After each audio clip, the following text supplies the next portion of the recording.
Como transformei uma cena simples em um render cinematográfico? Hoje você irá aprender. Você criou um cenário com texturas de alta qualidade, objetos bem trabalhados e uma atmosfera legal, mas mesmo assim seus renders não ficam como você gostaria? E não sabe se é a culpa do PC, sua culpa, do render, do Blender ou das configurações? E aí, o que fazer? Pare de renderizar imagens, renderize experiências.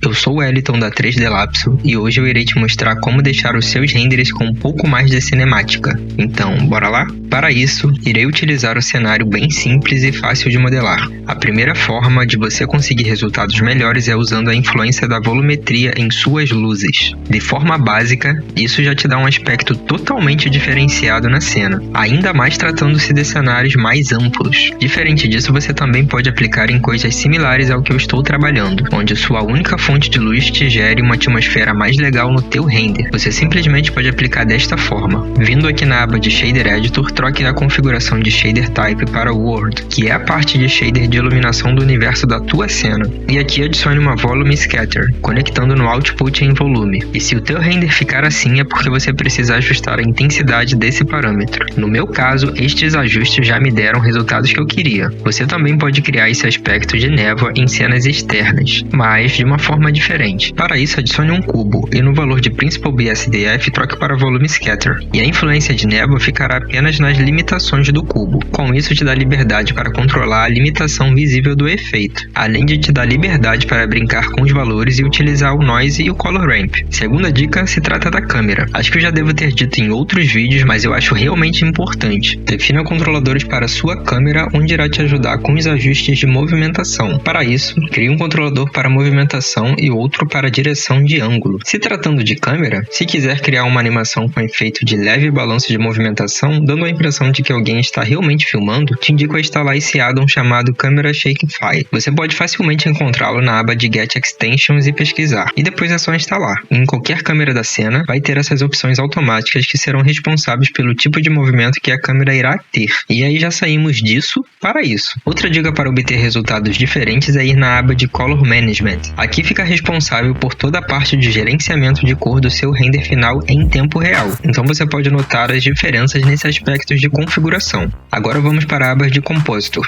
Tudo que se trata de pós no render você pode encontrar aqui.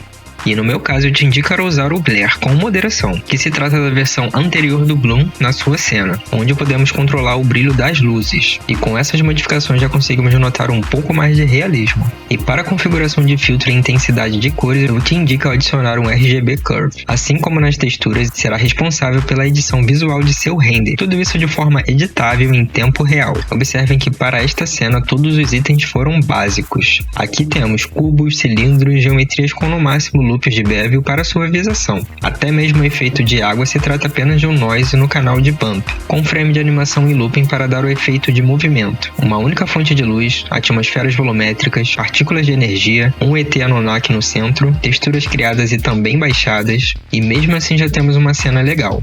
Mas o render estava demorando muito. Depois de aplicar todas as configurações, eu assisti o meu próprio vídeo tutorial que eu ensinei a reduzir o tempo de render e ainda assim obtive um tempo final preocupante. E se considerar uma animação de 20 segundos, sendo cada frame 2 minutos e 30 de processamento e uma animação de 30 frames por segundo, o render de animação completa demoraria 3 anos. Então vamos para o plano B. Ou seja, criar uma cena legal usando poucos renders de animação e mesclando com imagens estáticas. Este ponto é ideal para quem não tem um PC potente, ou quem quer economizar tempo. O plano é focar em uma animação principal e transformar algumas imagens em animações de 2 a 3 segundos no máximo. Ou seja, eu renderizei uma animação principal com movimento de câmera exibindo todo o cenário em uma animação com 100 frames e obtive este resultado. Agora, encontrei alguns pontos específicos da cena para dar um tom de suspense e renderizei em um único frame destes 3 pontos específicos. E como desde o início eu queria algo que focasse no movimento desta água, eu fiz mais um render, desta vez com 60 frames de cena. Para fazer a edição de todas as cenas, eu utilizo a versão gratuita do software DaVinci Resolve, que já atende todas as minhas necessidades. E para todas as imagens eu utilizei o efeito de aproximação, que se consiste apenas em aumentar a escala da imagem. E para isso não ficar muito automático, também tem a opção de adicionar o efeito de shake, para se alinhar com o estilo da animação final, que a gente renderizou na animação principal. E para o efeito final de iluminação eu utilizei o Glow, que nada mais é do que a comparação do glare no Blender. Aqui fiz uma animação aumentando e diminuindo a intensidade para dar o efeito de variação de luz, e repliquei todos os efeitos para as outras imagens estáticas que eu possuía.